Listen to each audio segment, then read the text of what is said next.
Chelsea. This is my channel, The Fancy Hat Lady Reads. I'm wearing one of my fancy booktube hats, and today I'm doing a TBR video for the month of April, which has already begun. I am planning on taking part in two separate readathons during the month of April that are nested within one another time-wise, but for which I'm reading completely different books. So I'm going to start with the TBRs for those two readathons. So the first is sort of obviously TomeTopple. This is a readathon I've really liked taking part in the past. It's hosted by Sam from Thoughts on Tomes, with a long list of wonderful co-hosts across social media platforms, so I'll leave all of the information for the readathon and the hosts down below. This is running from April 7th to 20th, and the point is to read books 500 pages or longer. There are several challenges that can be used as a guideline for picking books. The first is to read more than one tome. The second is to read a graphic novel of 500 pages or more. The third is to read a tome that's part of a series. The fourth is to buddy read a tome. And the fifth is to read an adult novel, since those tend to be denser at the over 500 page mark than young adult or middle grade. So I have two primary books that I'm really hoping to get through for TomeTopple. The first and most important, I think, is going to be Crooked Kingdom by Leigh Bardugo. This is the second book in the Six of Crows duology. I read the first book in March, and I'll be talking about it in my wrap-up. I am reading this because I'm participating in some of the read-alongs for the BookTube SFF Awards. Again, I will link all of the information down below in case you want to join in and take part. This is nominated in the young adult category, and it is one of the read-alongs going on over in that group on Goodreads in April. This one is 536 pages. It is a tome that is part of series, and because of the read-along that is going along, I'll be taking part in the discussions over there. I'm kind of counting this as my buddy read. The second that I want to get to is my adult book for the readathon. This is Warbreaker by Brandon Sanderson. This is 652 pages. I know that I read YA and Leigh Bardugo stuff really quickly. I have no idea how quickly I will be able to read Sanderson because I've never read his books before, so I don't know if this is going to be a massive undertaking for me, or if it's going to be something that I'm going to get into and not going to want to put down and plow through. So this is going to be the first Brandon Sanderson book I've read. I've picked it as my first Sanderson because it's a standalone, and I hear it has really compelling female characters. This one isn't nearly as popular as the Mistborn trilogy, which I also have and am planning on reading if I like this one. But I'm a person who just doesn't tend to read a lot of these epic fantasy chunkers to begin with, so for dipping my toes into Sanderson's, I really want to start with a standalone. Odd, isn't it? I realize that I just don't read epic fantasy, like, at all, even though it's the most popular fantasy and mostly I read fantasy. So for the time being, I'm not planning on reading a graphic novel of 500 pages or over for the graphic novel challenge. I did that last time. I don't feel like I need to do it again. I did, actually, when the challenges were announced, place a hold on a 500+ page graphic novel from the library, but I don't think I'm going to get my hands on that in time, and if it doesn't come in at the library on time, I'm just going to cancel that hold. It's not something that I cared that much about. The other tome-length book that I'm hoping I will still continue to make progress on that I'm reading right now, that I expect I will still be reading during the TomeTopple Readathon, is Jonathan Strange and Mr. Norrell by Susanna Clarke. I'm reading this, like, at a rate of about 4 chapters per other book I read.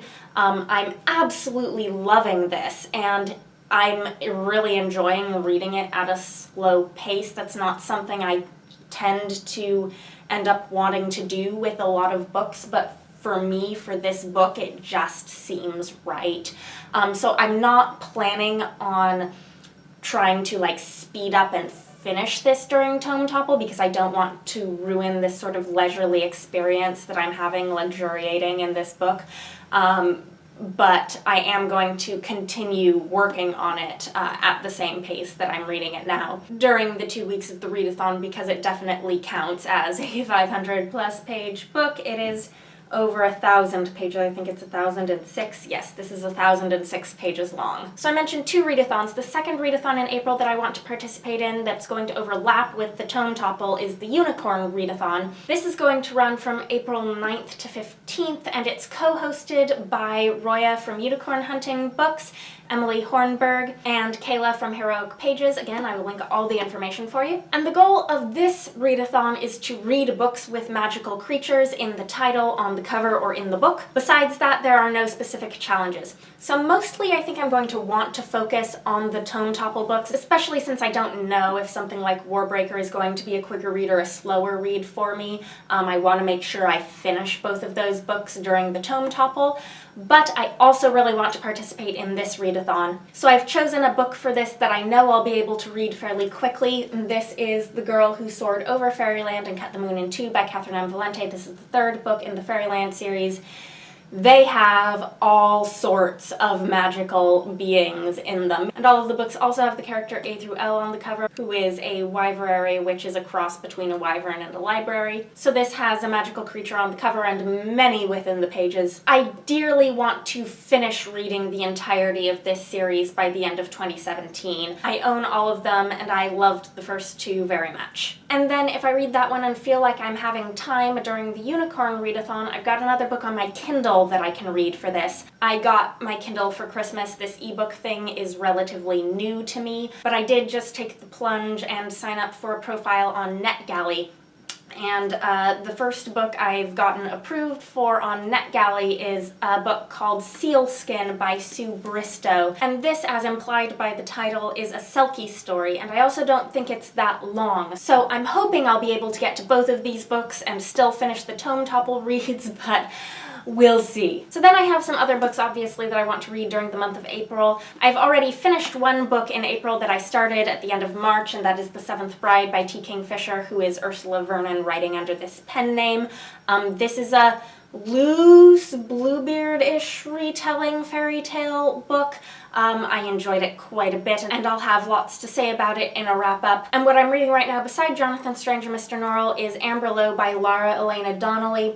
This is a new release book that is a fantasy novel set in a non-magical fictional world that is inspired heavily by the musical Cabaret, and by that sort of Weimar-era rise of a fascist regime political scene. This is also supposed to be sort of a spy thriller thing, and I don't think I have ever read a book in my life that could be categorized as a spy thriller. So I'm a little intimidated by that, and also by the political relevance. I expect that this will get me riled up.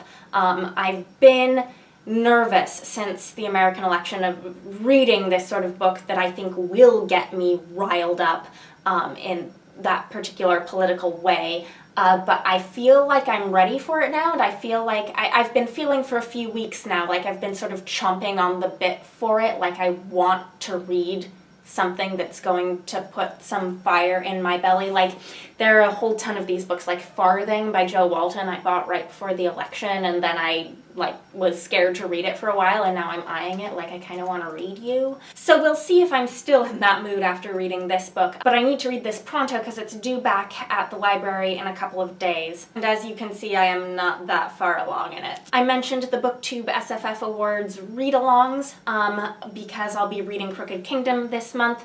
The other one that I'll be reading for those read-alongs this month is Descender Volume 2. This is nominated in the graphic novel category, and it is waiting for me at the library right now. It's already in, I just haven't picked it up yet. I read Descender Volume 1 last month in preparation for this one. And then in preparation for next month's read-along of The Obelisk Gate, I need to read the 5th season this month. There are a handful of other things I'd really like to get to, but at this point I'm not sure which ones I'll end up actually picking up. And I think I've been rambling enough in this video, so I think I'm just going to leave it at that and just tell you that there are some more books that I'm hoping to read in April. I'm kind of in one of those situations where I've got a whole ton of library holds that I placed at different times that are all coming in at the same time, and I don't know what to do about it. We'll see. Anyhow, I hope you're having a nice day. Let me know if you're participating in either of the readathons that I'm participating in this month, and if so, what you're planning on reading. Anyhow, that is all.